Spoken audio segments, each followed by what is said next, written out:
પંચમહાલ જિલ્લાના હાલોલ તાલુકામાં ભૂગર્ભ યોજનાની બેદરકારીનો કિસ્સો સામે આવ્યો છે, જેમાં દ્વારકેશ ચેમ્બર આગળ બેસીને જતા બે સ્કૂટરો ખાડામાં પટકાયા હતા. તો સદનસીબે આ ચાલકોને માત્ર સામાન્ય ઈજા પહોંચી હતી. તો ઘટના પછી જાગૃત નાગરિકે લાકડી અને પ્લાસ્ટિક બેગ લગાવી લોકોને ચેતવણી આપી હતી. તો 100 કરોડથી વધુ ખર્ચાયેલી આ યોજના ડિસેમ્બર વર્ષ 2019માં શરૂ થઈ હતી, પરંતુ 6 વર્ષ વીતી ગયા છતાં પણ પૂર્ણ થવાનું નામ લેતી નથી.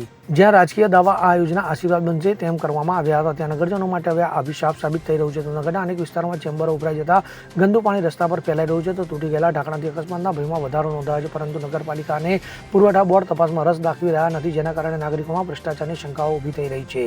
તો હાલના નગરજનોને રોજિંદી તકલીફો, દુર્ગંધ, ગંદકી અને અકસ્માતના ભય વચ્ચે જીવ પડી રહ્યું છે. ત્યારે પ્રશ્ન એ છે કે કરોડો રૂપિયાની આ યોજના આખરે ક્યારે પૂર્ણ થશે?